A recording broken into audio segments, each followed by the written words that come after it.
Stop me if you've heard this one before, but the Chiefs win a really close game. This meme, it's been so accurate every week for over 2 years.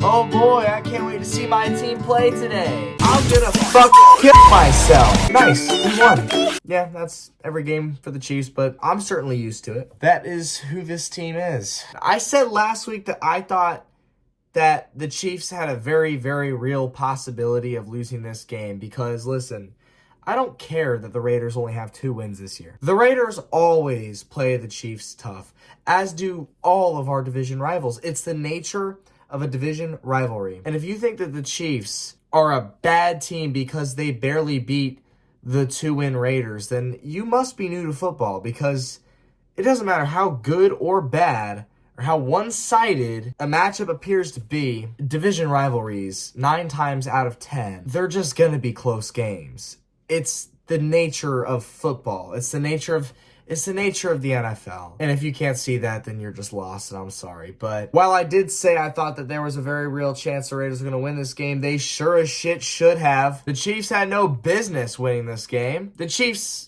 didn't deserve to win this game. In fact, when this game ended, I think I felt just like the utmost amount of unsatisfaction that a fan could possibly feel after a win. It's just, it baffles me how every week with the Chiefs is seemingly just a copy and paste of the prior week. The Chiefs have control of the game for 3 quarters. And then the 4th quarter rolls around, and before you know it, down a point, and then you're up by 2 points, and that's it. I mean, the Chiefs, for the longest time, they held this 16-3 lead up until 3 minutes left in the third.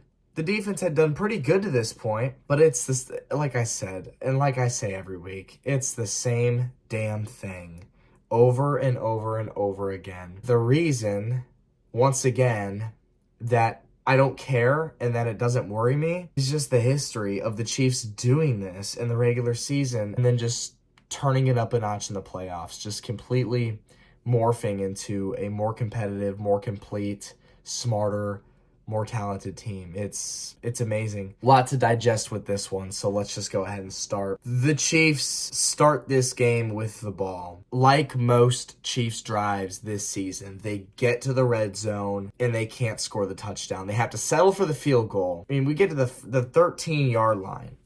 1st and 10, gain of 6, and then incomplete on back-to-back passes, settle for a field goal. This one is good from 25 by Matthew Wright, because Spencer Schrader actually injured his hamstring in practice this past week, so the Chiefs had to call up Matthew Wright. He did his job, 25-yarder here. The Raiders then get their first chance with the ball. They run 5 plays, gain a whopping 1 yard, and they end up punting. Chiefs receive, they punt.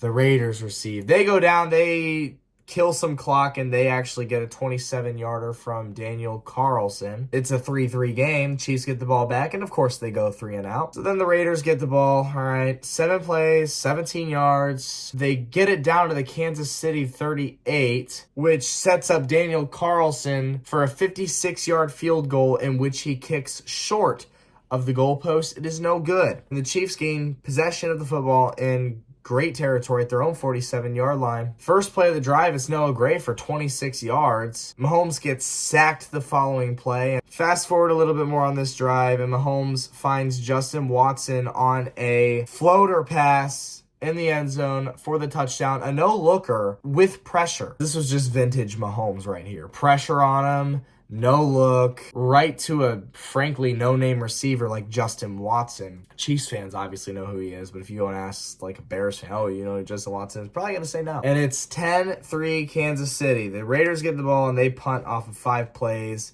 and they leave the Chiefs with a minute to go in the half. The Chiefs, with their first play of this drive, Mahomes will get sacked again. And this is all Wanya Morris. It's been Wanya Morris. A lot of people don't like Jawaan Taylor. Trust me, I don't either. But he does a somewhat decent job of actually blocking. Jawaan Taylor's problem is penalties. He's undisciplined when it comes to penalties. He jumps early. He holds a lot. He's just undisciplined with penalties. But when he's not committing a penalty, he's a somewhat decent blocker. And he can get Mahomes enough time for the most part. Wanya Morris, on the other hand, is just clueless, abysmal, terrible, really any synonym that you could come up with for any of those words. He's just god-awful. There's no way around it. Mahomes got sacked 5 times in this game and in last week versus the Carolina Panthers. You cannot be doing that. And it's been basically all Wanya Morris. You see him every single play. He's not even as effective as a parking cone. Guys are just... You had this K'Lavon Chaisson. How the fuck do you pronounce that? K'Lavon Chaisson. He was letting K'Lavon Chaisson get around him play after play after play. I mean, you could literally put a Walmart pole or a Target sphere in the place of Wanya Morris, and I think it might actually be more effective than Wanya Morris. The fact that this guy is an NFL caliber left tackle or just any tackle is absolutely beyond me, and I am utterly shocked by how he could be so bad week after week after week and still have a job. This is exactly why last week the Chiefs went ahead and signed DJ Humphries off the couch, free agent, former Pro Bowler for the Arizona Cardinals. And even though he's an older guy who hasn't played it all this year, I still think he's going to be way more effective than Wanya Morris. It'd be one thing if Wanya Morris was matched up with Max Crosby, right? That's one thing, but this is K'Lavon Chaisson we're talking about. This is Max Crosby. I mean, Wanya Morris is he's a liability. That's all it is. The very next play, Mahomes would find DeAndre Hopkins for 34 yards. They'd be at the 50-yard line with 18 seconds left. Mahomes threw a 9-yard pass to Noah Gray, and the officiating crew thought that it was an incomplete pass, so they stopped the clock. After the replay official initiated the review and corrected the error, it required a 10-second runoff, which actually screwed the Chiefs out of a few extra seconds. And instead of having one extra play to get some extra yards for Matthew Wright to kick a field goal, they get screwed. And Matthew Wright has to attempt the 59-yard field goal, which he predictably misses. And you can't blame him. How could you blame him? This is the guy that's just gone from team to team to team, year in, year in, year out. And, I mean, are you going to call him up and say, hey, buddy, here you go, 59-yarder? No, don't expect him to make that shit. So it's 10-3 Kansas City at the end of the second quarter. I would have liked one more play to have happened here, maybe get 10, 11 yards. Much more doable for Matthew Wright than a 59-yarder, but of course the officiating was not on the Chiefs' side on that play. Shut up. I'm not blaming the referees. They're human. This is going to happen. It's annoying. It's inconvenient. But at the end of the day, more often than not, the officiating, it evens the game out. And if you're going to point to a bad call or a non-call as to why you lost the game, then you need to grow up. Maybe play better. Maybe put yourself in a better position to win games than having to rely on a bad call or no call to win a game, period. So yes, this was annoying for the Chiefs as they could have potentially gotten a few more yards and gotten a field goal at the buzzer to go into halftime, but of course this play didn't help them out, getting the initial ruling wrong. So the Raiders received the ball to start the second half, and they would get down to the Kansas City 30-yard line. They had a 4th and 1, and this was actually another funny haha, look at the refs, they love the Chiefs moment for the Raiders fans, because Abdullah actually, on 3rd and 6, carried it for 5 yards, and before replay showed, it looked like he cleared the first down, at least got an extra 2 yards or so. I mean, it looked like he got the first down by plenty. And Antonio Pierce didn't challenge it. They line up, they go for it on 4th and 1, and they get stuffed by Nick Bolton and Charles Omenihu. It's a turnover on downs. After this play happened, they showed the replay on that 3rd down carry that everybody thought was an easy first down, and it actually showed that the referees got it right. The knee was down short about a yard. So, like I've said, the refs, they're human. They're going to miss calls, but they're also going to make really good calls. And this was one of those where almost everybody watching on TV thought that they screwed up and that this was easily a first down when it really wasn't. The Chiefs get the ball, their own 30-yard line, following the failed 4th and 1 attempt by the Raiders, and they, on 7 plays, go 47 yards, set Matthew Wright up for the 42-yard field goal, which is good. It is now 13-3 Kansas City, up by 2 scores. So this is what I mean by the Chiefs have control of the game. You're up 2 scores in the middle of the third quarter. The defense has been holding the Raiders pretty well all game. Like, it's just, whatever. The Raiders get the ball back, 8 plays, 33 yards. They set up Daniel Carlson for the 55-yard field goal, and he misses.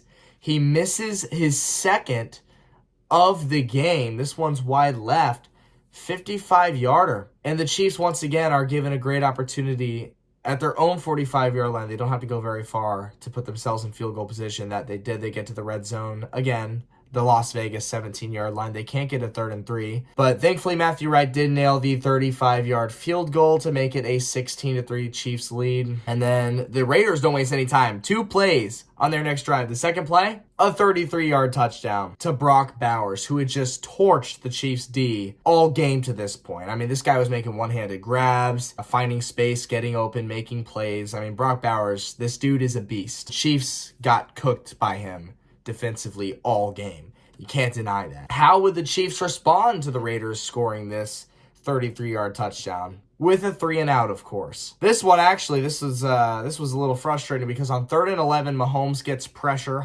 Surprise, surprise.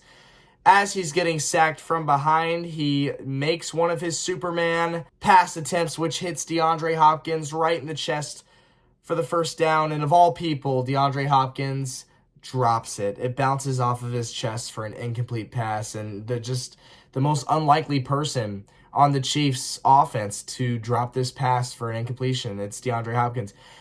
And it's a surprise, but it is what it is. You're not going to rely on him to make everything work, but it is annoying that Mahomes did make this incredible play just to have it negated by Hopkins dropping the catch.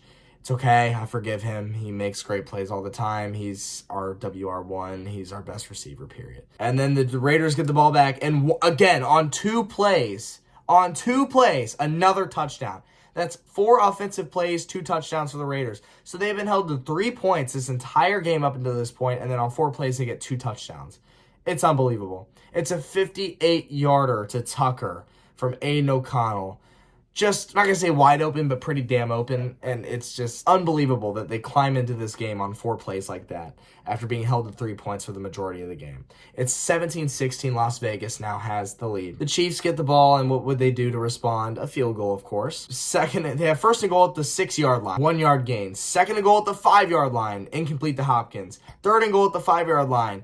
Mahomes gets sacked again, this time by Max Crosby. Just insane that he cannot escape the pressure. It is every single play. Shades of Super Bowl 55, where plays can't even develop because he has to get rid of the ball instantly because he's getting pressured every single play. It's just amazing that Mahomes is stuck with this horrid O-line right now. It's mainly Wanya Morris and Juwan Taylor, but it's mainly Wanya Morris. Let's be real. It's just horrible. He gets pressured every single snap seemingly and cannot catch a fucking break. It's so annoying. So then the Chiefs have to settle for the 32-yard field goal in which Matthew Wright makes. The Chiefs retake the lead 19-17. The Raiders get the ball. The Chiefs defense holds strong. The Raiders have to punt. The Chiefs now with 6 minutes left in the fourth quarter, up by 2 points, have a chance to at least get the field goal and go up by a score and make it to where the Raiders would have to get a touchdown to tie it. They go 3-and-out. Shocker. The Raiders would get the ball, and on 4th and 11 at the Kansas City 40-yard line, Raiders set Daniel Carlson up for a 58-yard field goal. 58! I would have just gone for it if I were the Raiders here. It's 4th and 11, so what? You're at the KC 40. You think Daniel Carlson, who just missed 2 shorter field goals in this same game prior to this attempt, is going to make a 58-yarder? I don't think so. That didn't happen. Daniel Carlson chunks it the same way I chunk my 9-iron golfing. It's no good.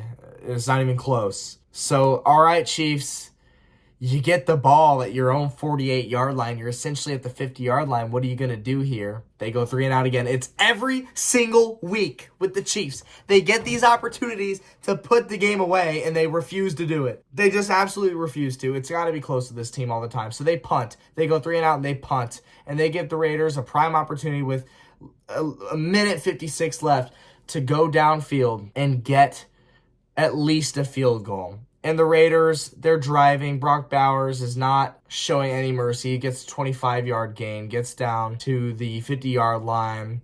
Jakobi Meyers, 11-yard gain. Abdullah, 7-yard gain. All right, O'Connell spikes the ball. And then strangely, the Raiders called a timeout after O'Connell spiked the ball. So I don't know, but they did. And when they lined back up to play, you already know what I'm about to talk about. When they lined back up to play, the center of the Las Vegas Raiders snaps it before Aiden O'Connell is ready. It's a fumble, and Nick Bolton recovers the football.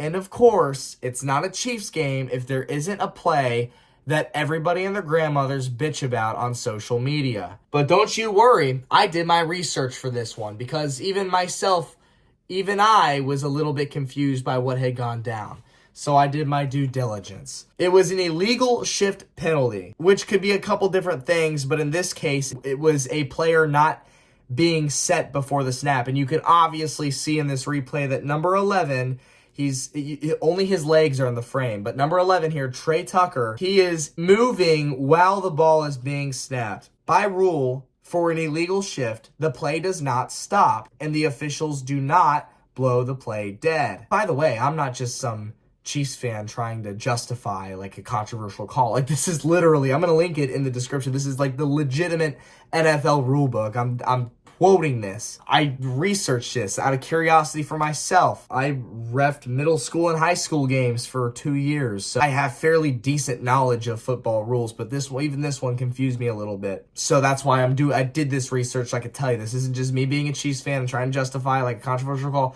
This is like legitimately what happened. I'm trying to tell you exactly what happened. Yeah, so by rule, they don't blow the play dead if it's an illegal shift. The play continues. So by rule, the Chiefs, they cleanly recover this football. And there's a lot of confusion on this because the side judge, every referee has a different position title, but the side judge ran to the referee signaling false start. And this is where NFL fans got pissed off, saying, oh, well, if it was a false start like this ref called, this side judge called, then the play should have been blown dead, which is true. However, when you use your ears and watch the replay, the side judge doesn't actually blow his whistle. No whistle was audible whatsoever until Nick Bolton had already recovered the football. So my theory for why this happened is because I say over and over, the refs are human beings. They're going to make mistakes. They're going to get things right. They're going to get things wrong. Even the best of the best, and this goes for any profession ever, are going to get things wrong, okay? It's a human being factor. This is what I think happened, okay? The side judge thinks it's a false start because the illegal shift happened on the opposite side close to the line judge, not the side judge. The line judge is where the illegal formation was closest to, not the side judge who signaled false start.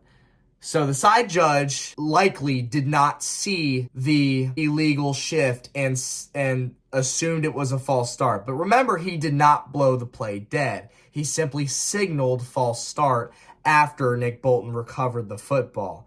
My guess is that the side judge was signaling a false start penalty to the referee to get confirmation that that's what he also saw.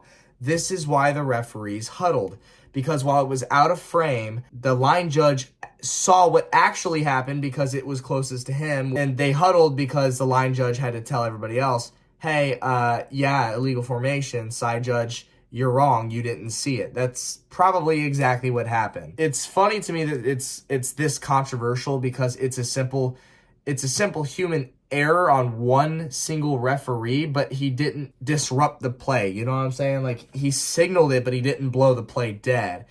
He was signaling it for confirmation that that's what the other refs saw, which, of course, the other refs disagreed with that side judge. It's a lot to digest. But, of course, because people hate winners and people hate seeing the same teams winning over and over again, people just hate winners so much because of jealousy and envy. It has been a hate-filled day on social media. It has been a day of excuses, and that's why I am super happy to reveal to you this brand new concept I have here. Ladies and gentlemen, welcome to the board of excuses. Shit that you hear every single week. Shit that you get tired of hearing over and over and over again. So what do we have this week? Basically the same thing as every week. The Chiefs get lucky. This is the worst insert record here. So 11-1 team ever. The refs love the Chiefs. The NFL rigs it every week for the Chiefs. And my personal favorite, Taylor Swift Black Magic. So the truth of the matter is that the Chiefs are just so good that your margin of error to be able to beat the Chiefs is razor thin, especially if you're a 2-win team like the Raiders. And while the Chiefs treat these games like practice, the opponent treats it like the Super Bowl. That's why we saw a close game with the Panthers and now the Raiders, and basically every week is a close week with the Chiefs. But I genuinely believe that Andy Reid and Patrick Mahomes treat the regular season like it's practice. Let's see what works. Let's see what doesn't. Let's formulate the best possible playbook come January, and we will know what works and what doesn't. And in the process of all that practicing and all that formulating, we were still able to win games and clinch a playoff spot because we're talented enough to do that. We have Patrick Mahomes, one of the best to ever do it, and we have a dominant defense. We can dick around a little bit. We can fuck around and not quite find out. It works to perfection for this team. And while it's so frustrating for fans like myself to watch every single week, it works. And the Chiefs still pull out these wins. It's not that the refs love the Chiefs and they rig it for us every single week. It's not that we get lucky. Sure, there's lucky plays involved, but the Chiefs are just simply that team. And whether you like that or not, that is the reality of it. And while you can sit here and say, oh, the Chiefs are lucky, they're not that good, they're going to get bounced in the first round, etc., y'all say that every single year. And the Chiefs still make it to at least the AFC Championship. Mahomes, still, to this day, 6 full seasons, he's made 6 AFC Championships. So until Mahomes doesn't make an AFC Championship, why am I supposed to sit here and believe we're not going to make it this year? It's just the fact of the matter. It's the reality of the Chiefs, whether you like it or not. So with that being said, my biggest takeaways are that the defense played better, aside from Brock Bowers just absolutely manhandling them. And Wanya Morris needs to find a new job. My suggestion, McDonald's, because he does not deserve an NFL roster spot. If you're lucky though, bro, maybe the XFL will pick you up. Thankfully, I didn't mention this yet, but Wanya Morris actually did get benched in this game. They moved Joe Thuney, the right tackle, over to Wanya Morris's position and put some guy I hadn't heard of in Joe Thuney's position. And I think next week DJ Humphries will be ready to go at that left tackle position. So Wanya Morris, by the looks of it, has played his last snap with the Chiefs this season, barring any injuries. So, like I say every week, I'm not worried until the Chiefs lose in the playoffs, which they're not very good at doing. They look weak and vulnerable and beatable every single season, almost every regular season game, yet they still seem unbeatable in the playoffs. So this, to them, I really think is practice, and we'll just have to wait and see what they're made of in January and hopefully February. I'll catch you next week for the Chargers game. Chiefs move to 11-1 on the season. We are still the best team in the NFL. By record, of course, and as reigning back-to-back Super Bowl champions, I think it's fair to say, overall, just the best team in the NFL still. I'll catch you then. Peace out.